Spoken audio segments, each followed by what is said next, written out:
Before we start today's show, we want to invite you to stick around at the end of the episode to enjoy a preview of a new podcast that premieres on July 14th. As the industry's exclusive cannabis podcast network, MJBulls is proud to present Women Leading in Cannabis.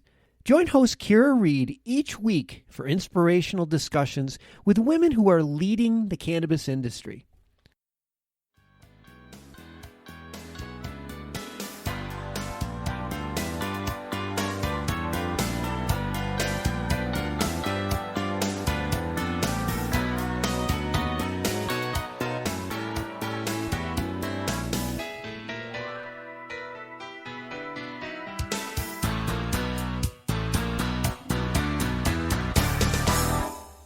Well, Ms. Brianna, thank you so much for being with us on Hemp Barons today. I'm really excited to be here, so thank you, Joy. You know, it's so thrilling for me when we get to interview folks who are in the oilseed and fiber space. As many of the listeners know, I've been involved with hemp for some 30 years, and of course, from an oilseed and fiber perspective. And hemp extract and CBD, of course, took us all by surprise, kind of blindsided us about 6 years ago, and we're so grateful for hemp extract and CBD for drawing so much attention to the massive potential of this plant. And it's so exciting as infrastructure builds here in the United States for the many uses of this versatile, valuable plant.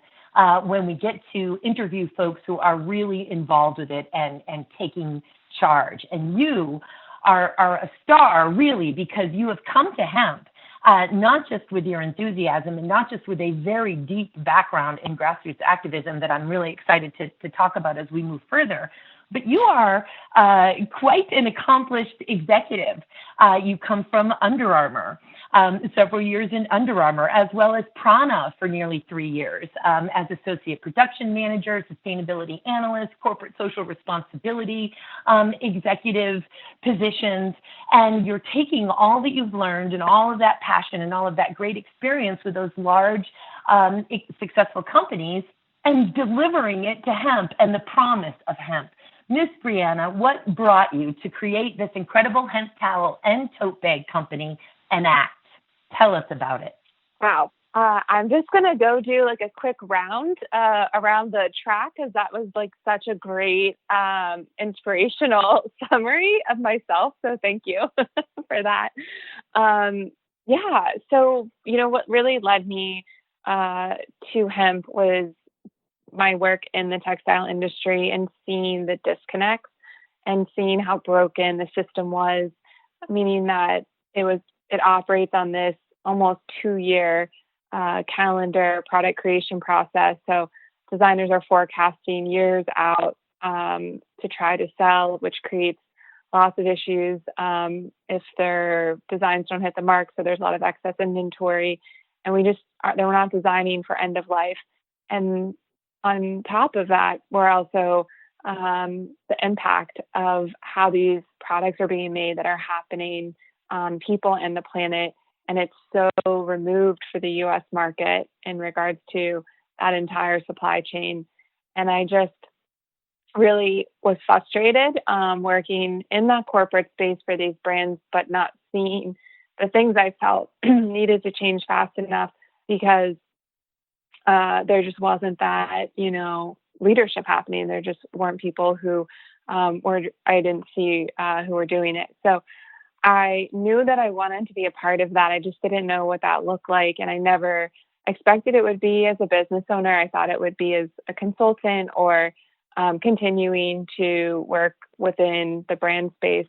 But really 2016, I would say, I remember leading up to the election and just like the chaos of people saying, this won't happen, things, we won't do this, we won't go backwards, and seeing it all happen. And so for me, it was this, I was in LA at the time and I woke up in the morning and I realized, okay, we have to do this. I can't expect someone else to do to fix the things I've seen, and especially with the climate crisis, to acknowledge the role that textiles play. So that was the lead up to it. And then the decision around working with hemp really came from my own personal problem So it's I knew in 2016 that I was ready, but I needed to take ownership, and I didn't know how that looked. And so I kind of started looking around me to look for those clues. And I remember I had these like towels that were supposed to be super sustainable that were picking up this really gross mildewy smell. And I was really frustrated. And everyone always asks in sustainability, what brands do I buy from? Where do I go? And I just didn't feel like I had anyone I could recommend because my personal problems weren't being met. I didn't have a washer or dryer. I didn't have a towel I could trust. And so that really teed me up for what is now Anact, because I wanted to create a product that would solve my own personal problems. And hemp just happened to be a part of that solution when I was working in China, and I learned about it. And I was like, this is awesome. I should have a hemp towel. I should have XYZ. And I didn't see anyone doing it on the market. So I just started connecting the dots, and I saw the boom of cannabis. I saw everyone gravitating towards CBD, and I knew there were these other end uses. And I felt like I had something that could contribute, and that people would naturally be wanting to figure out why we don't have infrastructure to manufacture here. And it was a great opportunity. So those were the main pieces that were driving me to create Anact. Well, we're so glad that you did create Anact, and indeed, we are the ones we've been waiting for. So you solved your own problem, and you're solving problems for the rest of us. And my entire Anact hemp towel set has been shipped, and it's on its way to me right now, and I cannot wait to receive it. Now, we have an infrastructure problem in the United States. We used to, at some point long ago, manufacture textiles, and my understanding is that a lot of that machinery and equipment, metal as it is either sunk into the ground, recycled, or sold off to other countries that are also not using the hemp textile machinery right now. So we have, and I see here, of course, also that part of your vast experience at the executive level with these other clothing companies is also as a supply chain consultant. So tell us a little bit about what you know about the textile infrastructure here in the United States versus, of course, China is so far ahead of us, and particularly with hemp. They discovered what I call the post-prohibition technology of degumming hemp, or delineating it, separating the lignin from the fiber bundles. So they're quite ahead. But what do you see in terms of supply chain for textiles in the United States, particularly hemp? And then if I could trouble you to also talk about tariffs that we're contending with right now, particularly you and those in the hemp textile industry.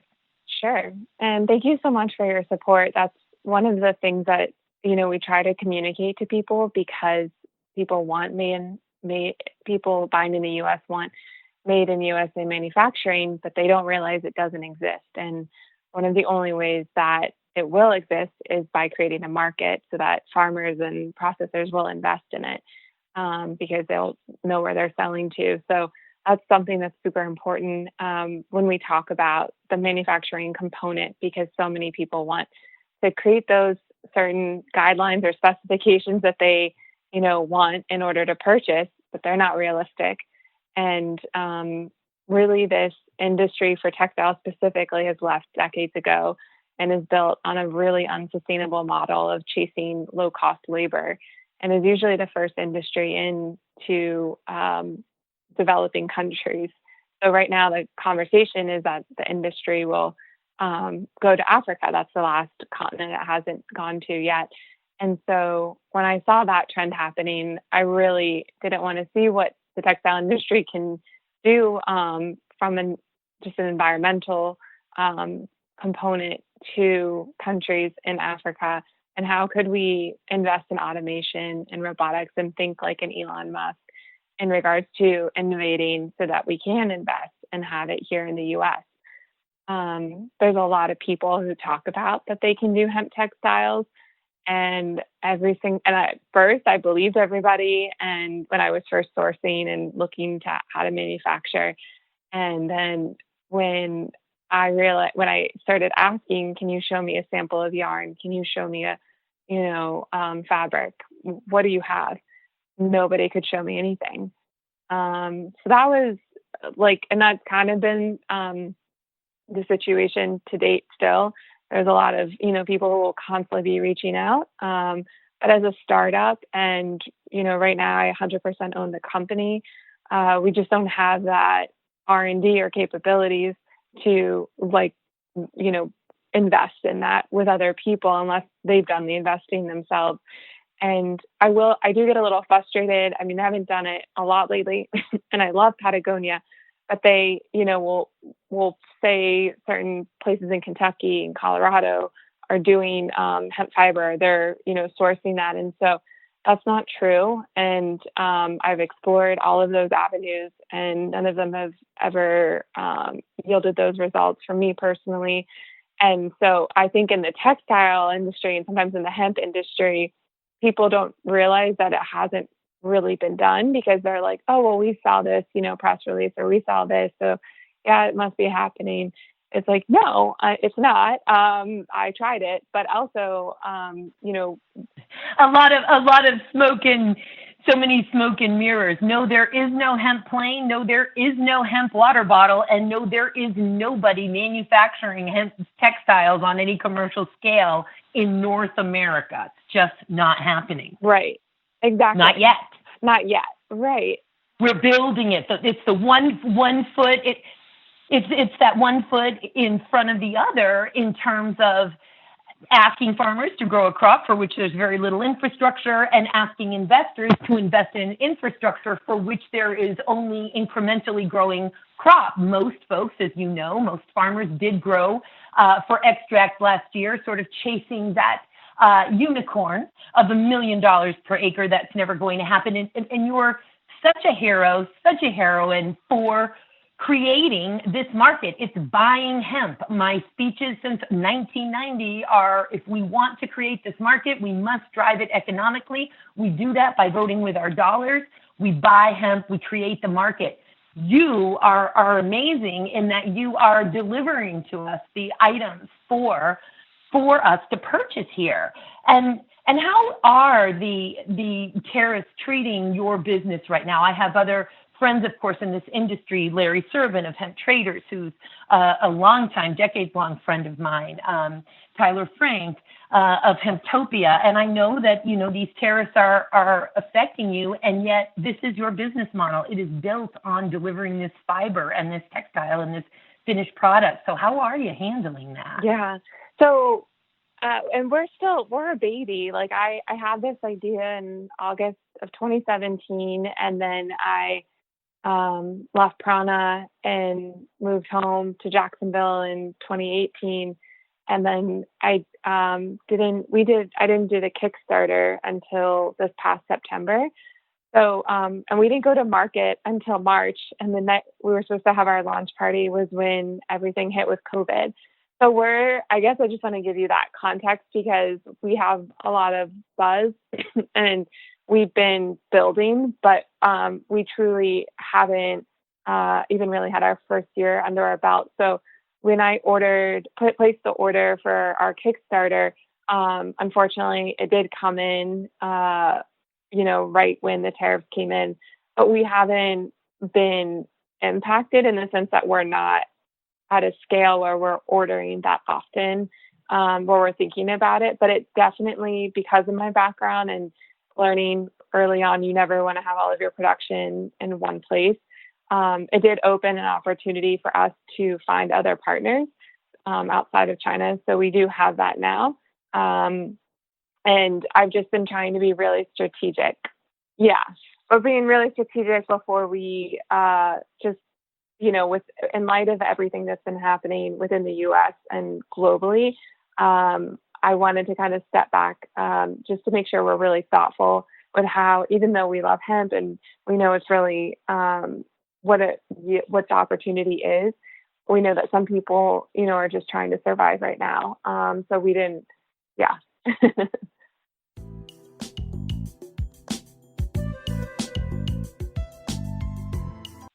Well, and what a blessing amongst it all. It's amazing how the light that gets through the cracks and allows us to move forward with our mission and our vision and our goals.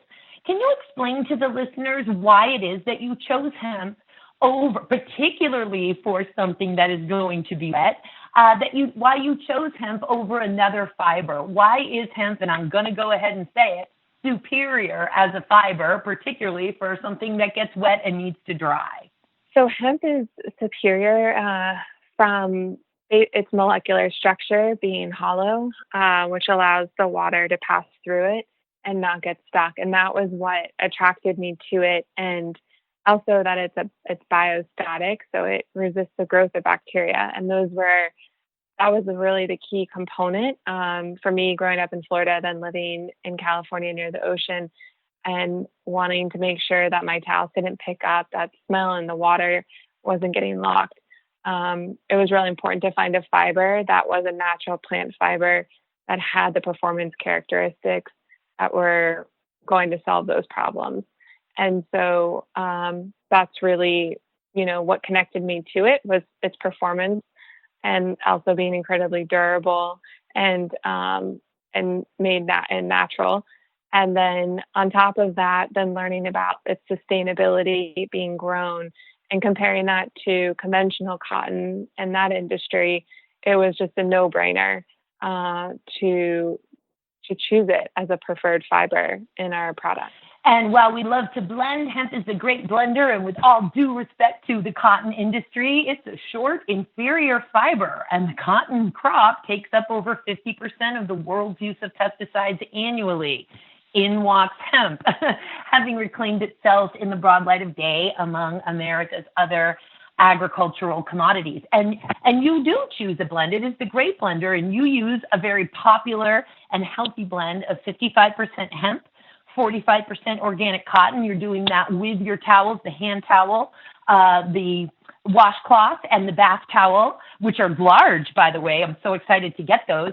And of course, your tote bags. And your tote bags are also unique in that, because there's lots of hemp tote bags out there. Yours are 16 by 16, but with a 5.5-inch base at the bottom, a more square bottom as opposed to something circular. So I really love that 16 by 16 by 5.5 rectangular bottom.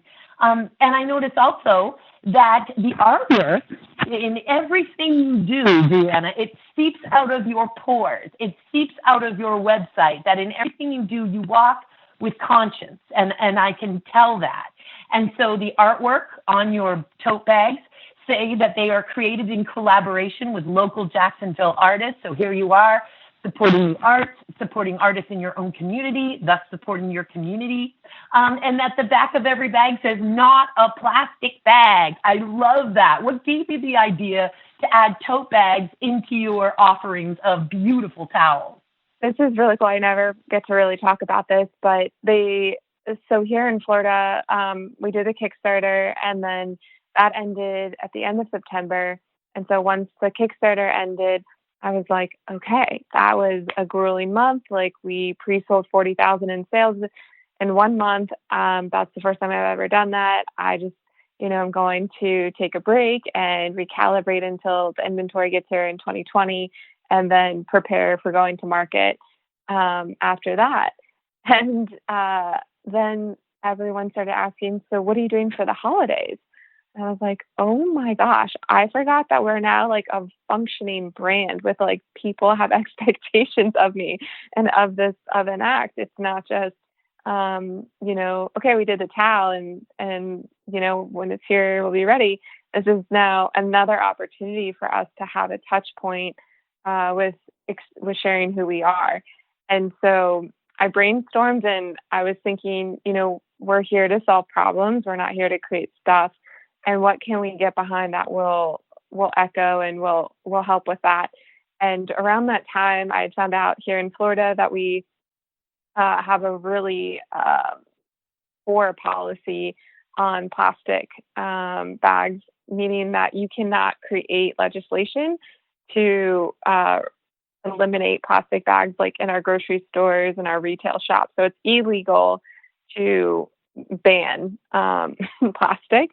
And I thought, and Florida, which was one of the first states to implement that, so it's essentially the opposite of California. And so I thought, well, what if we, I call the factory and I went and found like different bags that I've collected throughout the years and figured out which one I liked. And then said, what if I call them, see if they have any fabric, and we can, in a quick turnaround time, develop these tote bags and get them over here. And then we'll screen print them, calling out the not a plastic bag so that people can wear them and bring awareness to this issue here in Florida.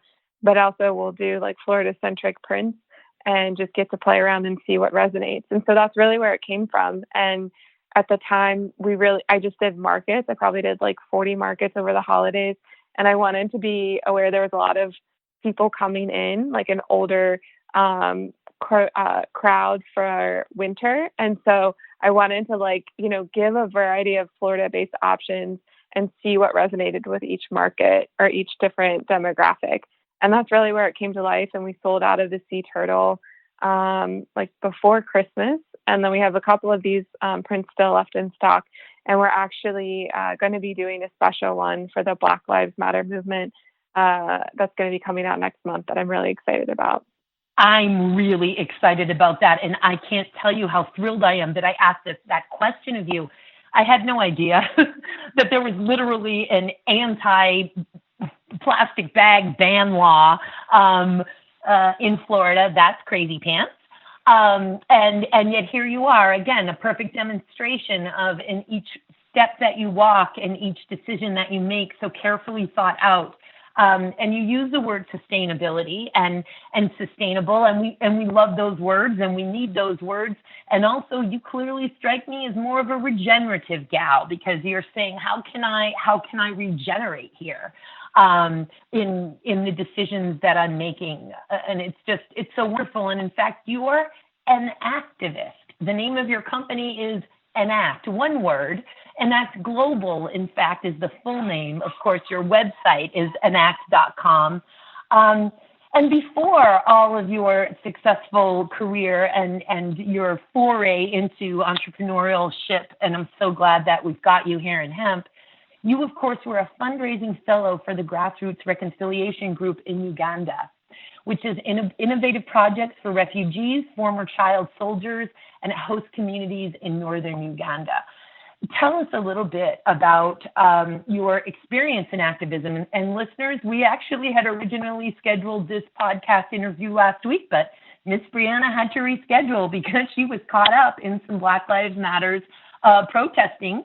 And we, of course, rescheduled. This is her priority. This is our priority. And it's just amazing, the spirit from which you come. Could you tell us a little bit about the work that you did in Uganda? Sure. And thank you so much for recognizing that. I think, as we, or at least as I'm learning, as you get older, you start to peel back the layer like an onion and look back and think, what was I doing? And how did I get to where I'm at? And so I think it started at an early age with growing up, and just my dad was a college basketball coach. And so I was exposed to a lot of inequality through going on recruiting trips with him and seeing that here in the U.S. And so I actually studied in South Africa in college before I got to Uganda, and I wrote a thesis on the Truth and Reconciliation Commission and compared the difference of what it looks like to use restorative justice mechanisms in post-apartheid or racist societies as a tool to bridge to the future. And when I lived in South Africa, a lot of people kept telling me you should really check out East Africa, and there's a lot going on. And so when I graduated from college, I just had a couple of lunches with some influential people in my life at the time, and an opportunity came up. And so I thought, this will be my gap year. And so I bought a one-way flight and moved to northern Uganda and had the privilege to really get to work in that space with people and learn about their experiences. And we did a lot of market development. So working with farmers to get access to, pineapple and banana seeds, and then helping figure out the markets that they could then sell to, whether it be hotels in Kampala, or, like the local markets and restaurants. And so that was just an amazing experience. I really miss living there. My parents don't miss it, but I do. And I would say my big takeaway living there really came from, I'm working in this community, and there's been so much devastation from the civil war led by Joseph Kony and the LRA. And, these people, this is their home. Like, who am I? I can help, right, with certain things, but they're going to know how to fix this. They're invested. This is their community.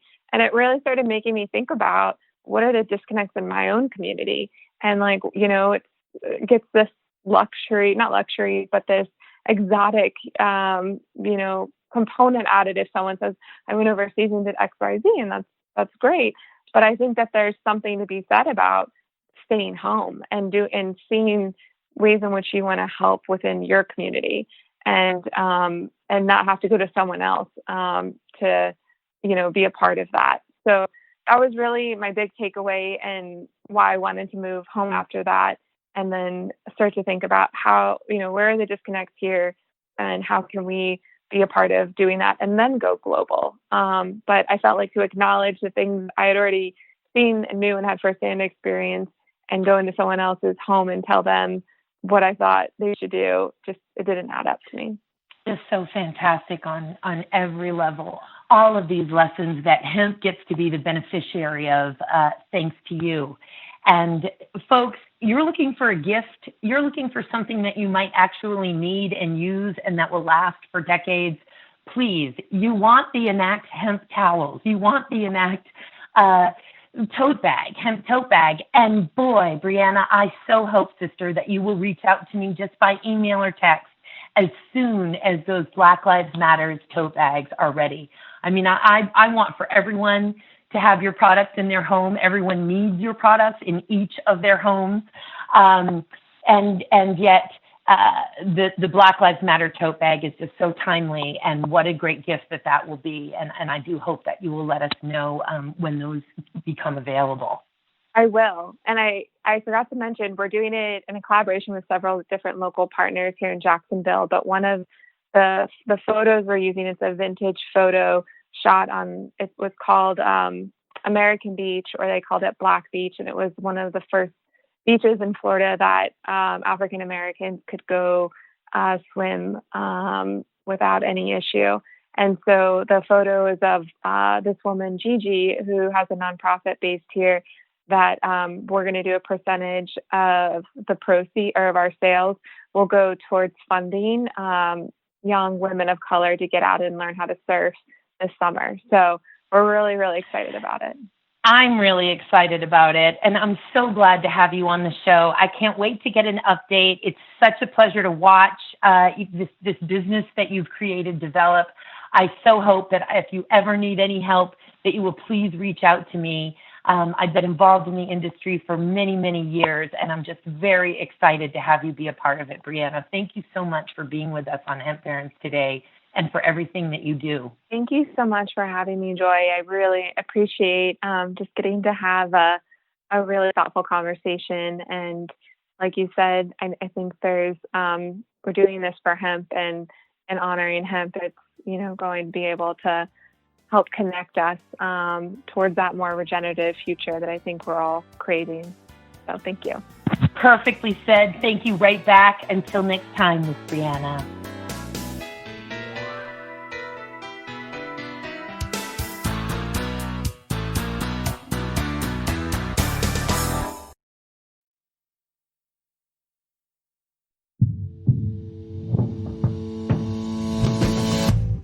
Tell me, boy, you make me so bored. You need to walk the other way. I tell you once more. Please get out of my way. I don't want you no more. We're done here, boy. I know you think you're so fine, but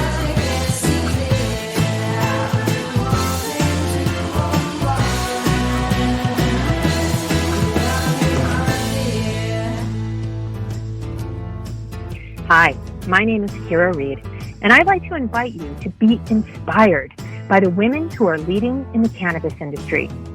Each week, we will discuss empowerment, leadership, and what it means to be a woman in charge in marijuana, hemp, and CBD. As the founder of the Women Empowered in Cannabis community, I have had the great pleasure to get to know many brilliant and talented women who are CEOs, executives, politicians, advocates, and community leaders that are focused on creating a cannabis economy that is just, fair, and equal. We'll learn how these women make decisions, how they navigate a predominantly male industry, and what they're doing to level the playing field for women. I hope you'll join us.